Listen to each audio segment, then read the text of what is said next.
ప్రభుత్వానికి మరొకసారి సమర్థించినటువంటి ప్రజలకి, ఆశీస్సులు అందించినటువంటి పట్టభద్రులకి,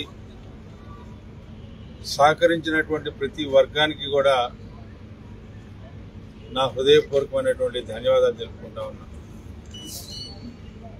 ఇది ఒక అపూర్వమైనటువంటి విజయంగా మనం భావించాలి. ఎందుకంటే రకరకాల ప్రయత్నాలు,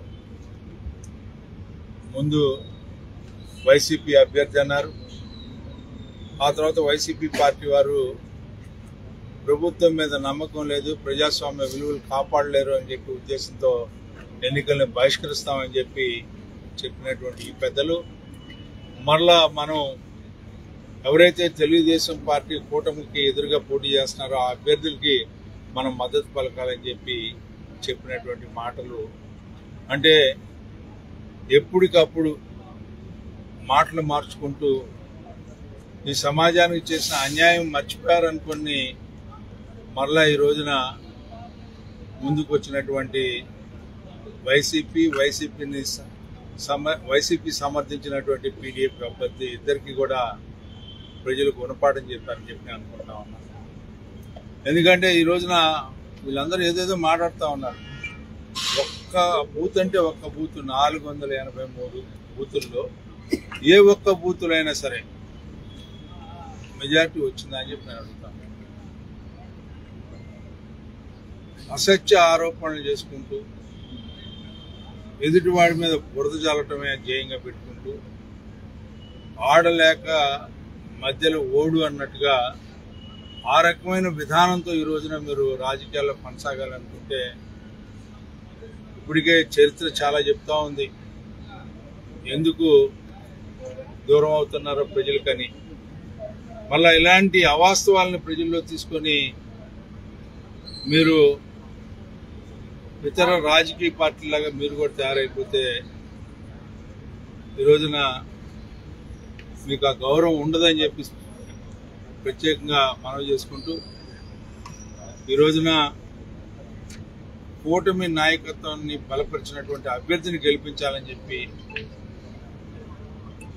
ప్రతి ఒక్కరూ కూడా భావించబట్టే ఈ రోజున 2,41,000 పట్టభద్రులు ఓటర్లుగా నమోదైతే వారు ఓటు వేస్తే దాదాపు 3,46,000 ఓటర్లుగా నమోదైతే 2,41,000 మంది ఓటరు హక్కు వినియోగించుకున్నారు. దీంట్లో 1,45,057 ఓట్లు నాకు రావడం జరిగింది. ఇది కాకుండా 26,670 ఇన్వాలిడ్ అయింది. కేవలం నాకు వచ్చిన మెజారిటీ కంటే తక్కువ ఓట్లు వచ్చినటువంటి వ్యక్తి పీడీఎఫ్ అభ్యర్థి. వీళ్ళందరూ చాలా గొప్పగా మాట్లాడారు, నిన్నటిదాకా సవాళ్లు విసిరారు. ఈరోజు ఆ సవాళ్లు ఎక్కడికి పోయినాయో నాకైతే తెలియదు, కానీ ఈ రోజున ప్రజలు ఇచ్చినటువంటి తీర్పుని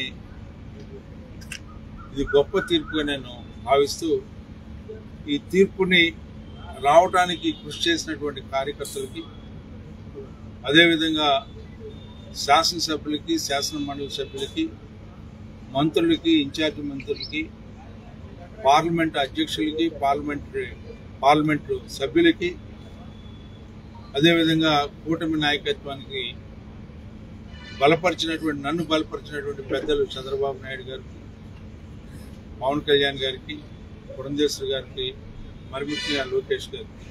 ఎందుకంటే ఆయన ఈ 6 నెలలు ఈ ప్రస్థానం అంతా కూడా ప్రతి అంశాన్ని కూడా మరి ఆయన దగ్గరుండి నడిపించి ఈ విజయం చేకూర్చినటువంటి వ్యక్తి మరి నారా లోకేష్ గారు అని చెప్పి సందర్భంగా గుర్తు చేసుకోవాల్సినటువంటి అవసరం ఈ రోజున నాపై ఉంది అని చెప్పే భావంతో ఈ రోజున ప్రతి ఒక్కరికి కూడా మరొకసారి హృదయపూర్వకమైనటువంటి ధన్యవాదాలు